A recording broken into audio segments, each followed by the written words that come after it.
Let's talk some quarterback recruiting as we kind of turn the page from 25 to 26. And why not start with the number one quarterback in 2026, Jared Curtis? He first of all, he chopped his list down to a top 6, and then he announced that he's going to lock in 3 official visits. I assume he's going to add more, but Steve, tell us about these first 3 that Jared Curtis has locked in.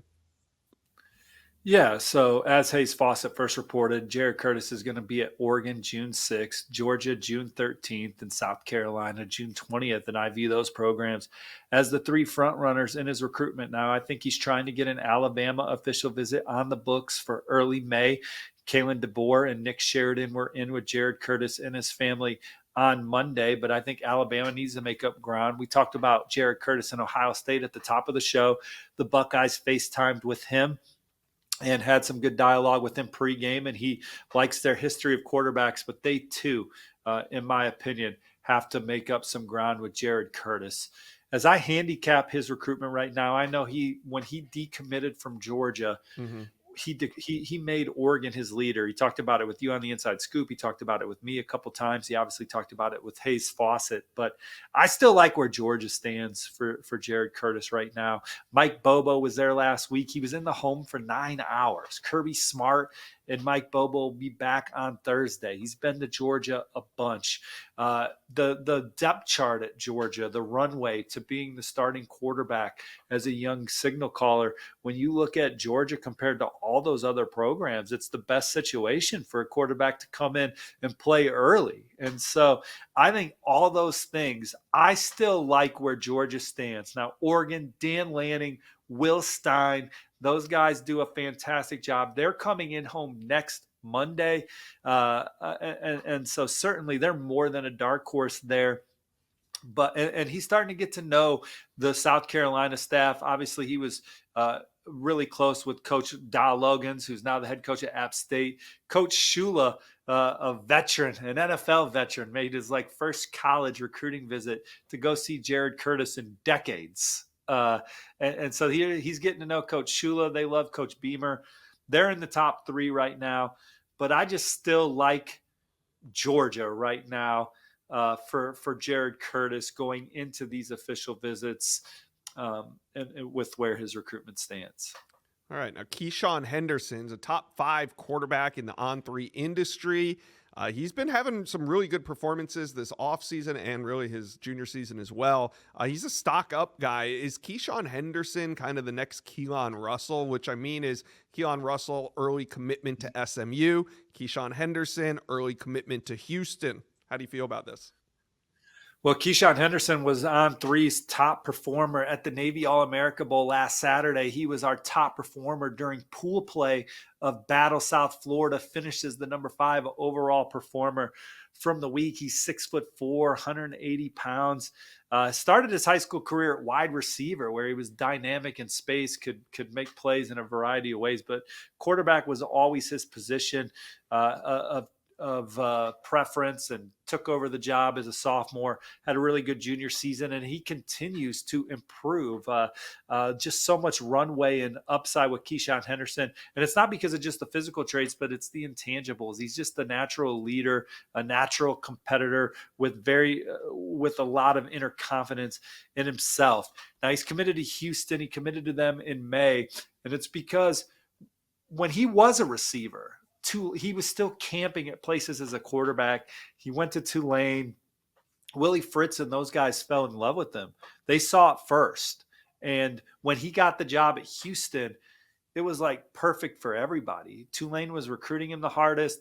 Now they're at Houston, hometown. Help us build this up. New conference. We're in the P4, all that. So Keisean Henderson jumps in.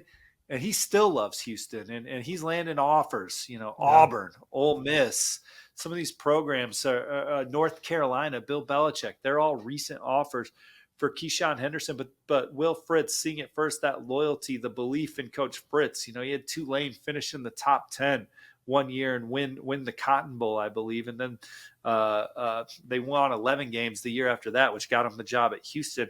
His belief that he'll get Houston up and running, the relationships, it's going to take a lot of work for some schools to supplant that. Now, He is having dialogue with other coaches. He's like, look, these guys could end up coaching at U of H. They could end up coaching in the NFL. I want to have these relationships with them. Auburn was a new offer that blew him away. Like, he was super excited about Auburn. Like, wow, I got offered by Auburn, their quarterback history and some of the things their program has done. He doesn't have any visits scheduled. He's very excited about Houston. You and I have been following recruiting for a long time. I think if you ask me if I think Keisean Henderson will visit a school outside of Houston, my answer is yes. But it's still in the infancy stages right now. But his stock is up, and with that, his value is going up. And anytime that happens, things can get real exciting on the recruiting trail. Yeah, and we've seen this story play out a couple times, so keep an eye on Houston quarterback commit Keisean Henderson. We'll see how long Houston can hold on to him. All right, another commitment that's had some buzz around him is Oklahoma commit Jaden O'Neal. The quarterback was down at Battle. You talked to him. One, he had a great performance, but also, what was he saying about the Sooners? Well, he's super jacked up about the new offensive coordinator hire, Coach Arbuckle, getting him up to Oklahoma, his track record. He also sees an opportunity to come in and compete with the guys after Mateer exhausts his eligibility. He followed Arbuckle from Washington State, the number 2 ranked quarterback in the transfer portal behind Carson Beck. But loves Brent Venables, thinks that they're going to rebound quickly this year. He's going to be back in Norman this weekend. And so, but he threw the ball well, really got better as the weekend went on. A lot of travel for him to get to South Florida. But he came out firing, came out locked in and throwing the ball downfield in elimination play. And Oklahoma should feel real good about his commitment status right now. He says he's locked in, not taking visits to any other programs. He'll be back in Norman this weekend to help recruit.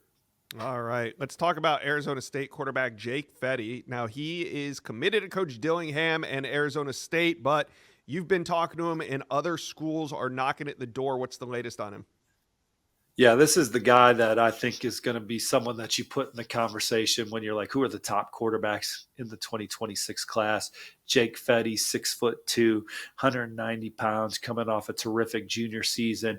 2,500 passing yards, 31 touchdowns. He only threw 1 interception, Josh, rushed for 600 more yards and 11 scores in an 11-1 season. Ole Miss, Mississippi State, LSU, Auburn, some of the schools that have offered him recently. He's excited about Arizona State and Kenny Dillingham.